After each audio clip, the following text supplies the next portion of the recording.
Hello tout le monde, c'est Dixor. Aujourd'hui on se retrouve pour un nouveau petit tutoriel sur Cinema 4D. Alors aujourd'hui on va créer une nouvelle intro qui m'a été proposée par un abonné. Vous allez voir, c'est une intro assez facile à faire.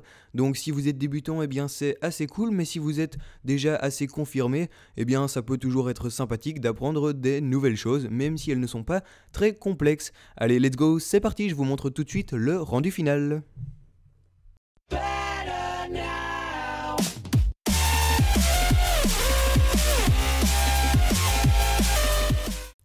Et bien c'est parti, nous allons tout de suite commencer avec les réglages de rendu qui sont assez importants pour cette intro pour pouvoir créer cet effet de luminescence. Alors on va aller juste ici sur cette icône, dans sortie on va cliquer sur la petite flèche, on va aller dans film vidéo, HDV, HDTV 720 29.97.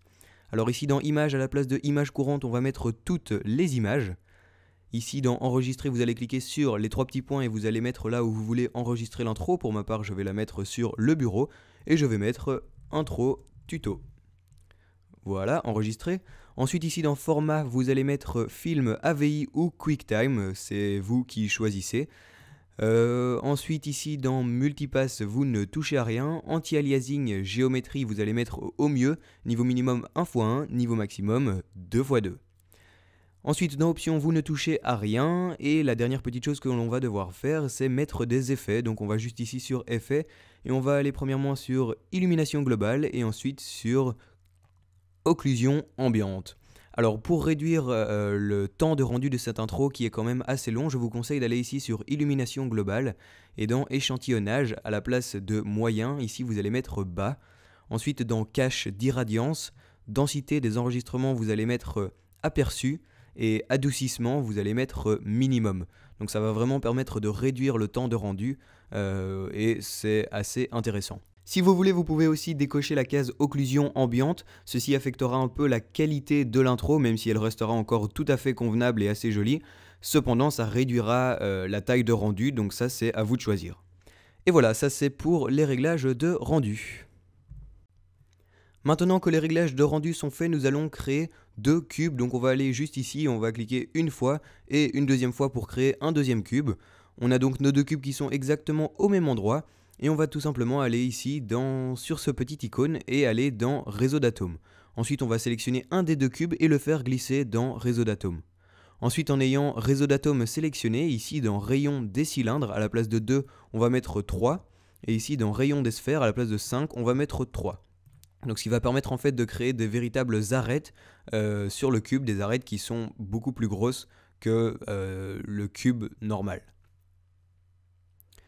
Maintenant nous allons directement créer des couleurs et que l'on va mettre sur ce cube. Donc on va tout simplement aller ici, on va faire un petit double clic. Ensuite on va faire double clic sur le matériau.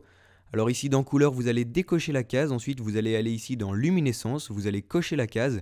Et ici dans couleur, eh bien, vous allez choisir une couleur. Pour ma part, je vais prendre du vert bien pétant. Ensuite, vous allez tout simplement faire glisser le matériau sur réseau d'atomes. Et là, vous allez pouvoir voir que l'arête du cube va tout simplement devenir verte. Enfin, les arêtes du cube vont devenir vertes. Alors maintenant, on va faire un deuxième matériau. Donc double-clic juste ici. Double-clic sur le matériau. Dans couleur, cette fois, vous allez prendre du noir, mais un peu plus clair que du noir, donc à la limite du noir brut, donc un peu plus clair, quoi. Ensuite, vous allez faire OK. Ensuite, ici, dans réflexion, vous allez cocher la case. Intensité, vous allez mettre quelque chose comme 15%. Et ici, dans texture, vous allez aller sur Fresnel et vous allez mettre 15% également.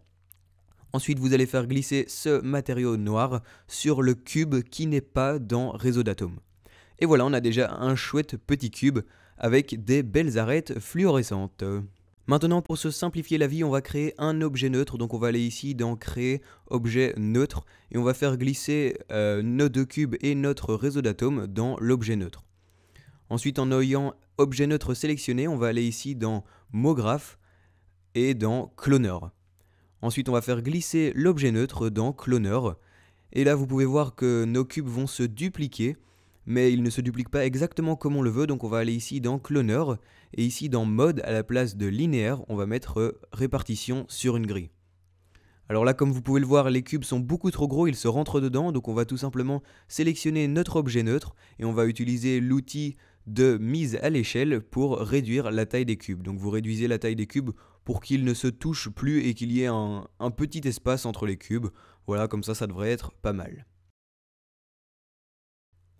Maintenant nous allons créer un sol, donc on va tout simplement aller juste ici sur sol.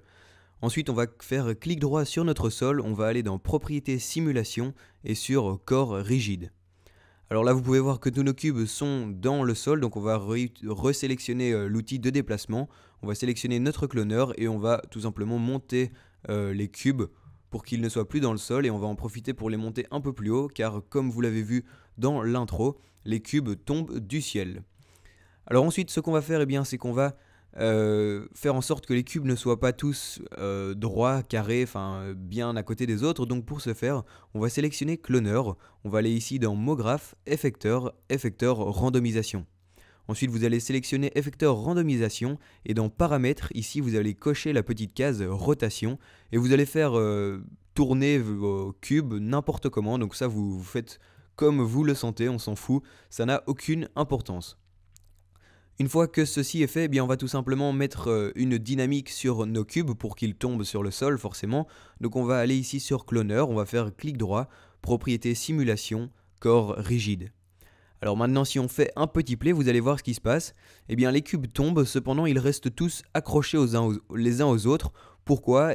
Tout simplement parce que on doit aller ici dans cloneur, donc vous allez ici sur cloneur, ensuite vous allez dans dynamique de corps. Et ici dans éléments individuels, à la place de désactiver, vous allez mettre niveau le plus haut. Donc si on fait un petit play, on peut voir que les cubes vont tomber et ils vont tous se détacher les uns des autres et rouler dans leur sens. On fait vite un petit rendu pour voir ce que ça donne. Vous voyez déjà, ça donne un chouette petit rendu. Moi personnellement, j'aime bien. Alors voilà, maintenant on a nos cubes qui tombent.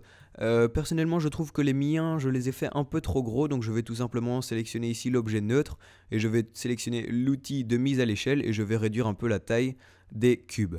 Alors maintenant si vous voulez créer d'autres cubes, d'autres couleurs, c'est très simple, il ne faut pas se refarcir tout le travail. Il suffit de sélectionner cloneur et objet neutre, de faire un petit CTRL C, CTRL V. Vous allez voir qu'un nouveau cloneur et un nouvel objet neutre vont apparaître et vous allez tout simplement sélectionner donc ce cloneur, vous allez prendre l'outil de déplacement et vous allez déplacer les cubes et vous allez voir que d'autres cubes vont apparaître. Alors pour changer la couleur, c'est très simple, vous allez juste ici, vous faites double-clic sur le matériau et dans couleur vous décochez la case, vous allez ici sur luminescence, vous cochez la case et dans couleur vous prenez une autre couleur, pour ma part je vais prendre du rouge. Ensuite, vous allez ici donc dans objet neutre du nouveau cloneur, donc du cloneur que l'on vient de créer, et vous allez remplacer la couleur verte par la couleur rouge, tout simplement. Et voilà, maintenant vous avez des cubes verts et des cubes rouges. Et si on fait un petit play, il se passera exactement la même chose que tout à l'heure, les cubes vont tomber sur le sol. Maintenant que nous avons nos cubes qui tombent, il ne nous reste plus qu'à créer des textes. Donc c'est très simple. Premièrement, vous allez vous positionner assez bien. Vous allez une fois faire un petit play pour voir où tombent les cubes.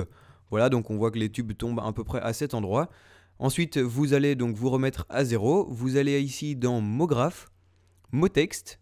Et vous allez donc ici donc dans objet texte mettre ce que vous voulez. Pour ma part, je vais mettre Dixor. Voilà, ensuite dans profondeur je vais mettre 50, voilà comme ceci, et dans police vous mettez ce que vous voulez, encore une fois, ça vous avez le choix. Moi je vous conseille cette police là, donc Polantical Néon, je vous mettrai un lien dans la description pour la télécharger, je la trouve assez sympa. Par contre je vais mettre mon pseudo en majuscule, ce sera plus joli. Donc voilà, une fois que vous avez votre texte, vous allez tout simplement faire un CTRL-C, CTRL-V, donc je sélectionne mot texte, je fais CTRL-C, CTRL-V pour dupliquer le texte, et encore une fois je vais aller ici sur ces petites icônes dans réseau d'atomes. Ensuite vous faites glisser un des mots texte sur réseau d'atomes, et comme tout à l'heure vous allez sur réseau d'atomes, et dans rayon des cylindres vous allez mettre 3, et dans rayon des sphères vous allez mettre encore une fois 3. Et donc voilà, comme sur les cubes, on a un texte avec des arêtes. Alors ensuite, c'est encore une fois très simple. Vous allez sélectionner une de vos deux couleurs flashy, vous allez la faire glisser sur réseau d'atomes Et la couleur noire, vous allez la faire glisser sur mot texte qui n'est pas dans réseau d'atomes. Et voilà, vous avez votre texte fluorescent. C'est aussi simple que ça. Et franchement, moi personnellement, je trouve que ça donne un chouette petit rendu. Alors maintenant qu'on a notre texte, eh bien, il ne vous reste plus qu'à le positionner correctement par rapport au cube pour faire en sorte que les cubes tombent à peu près dessus. Voilà, là ça a l'air pas mal. Ensuite, vous positionnez votre caméra comme vous le sentez. Si vous voulez, vous pouvez également rajouter un deuxième texte comme je l'ai fait dans l'intro que je vous ai montré, mais c'est super simple, hein, il suffit de refaire la petite manipulation que l'on vient de faire. Vous faites un petit play pour voir ce que ça donne. Mais là, vous vous rendez compte que vous n'arrivez pas, enfin, l'intro recommence tout simplement parce que la timeline n'est pas assez longue. Donc moi, je vous conseille de mettre la timeline à 200. On va voir si c'est assez long. On va remettre ça à 0. On fait un petit play et on attend de voir jusqu'à ce que les cubes s'arrêtent. Alors là, comme vous pouvez le voir, les cubes glissent. Donc quand ils tombent, ils glissent sur des longues distances.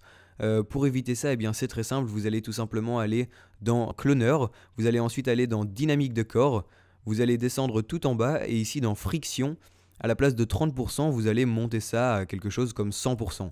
Ensuite, vous faites la même chose pour le deuxième cloneur qui se trouve juste ici. Voilà, vous faites exactement la même manipulation, vous montez ça jusqu'à 100. Et donc maintenant, vous allez voir que les cubes vont moins glisser, donc ils s'arrêteront plus rapidement. Et voilà. Donc vous voyez que pour ma part, les cubes s'arrêtent à 111. Donc les cubes sont tous arrêtés à 111. Donc en gros, je peux arrêter la timeline à 120. Ça ne sert à rien de faire un rendu plus long. Alors ensuite, vous pouvez, si vous en avez envie, rajouter un petit mouvement de caméra comme je vous l'ai montré dans l'intro tout à l'heure. Et ensuite, il ne vous reste plus qu'à appuyer sur ce petit bouton qui va déclencher le rendu. Alors je vous l'ai dit, ce rendu est assez long, mais si jamais vous ne faites rien à côté, donc évidemment si vous êtes en train de faire une partie de jeu vidéo lorsque vous faites le rendu, ça va mettre beaucoup plus de temps que si vous ne faites rien à côté. Et bien voilà les amis, j'espère que ce tutoriel vous aura aidé. Moi je vous dis à la prochaine et on se retrouve pour un prochain petit tutoriel. Allez, salut tout le monde, ciao ciao.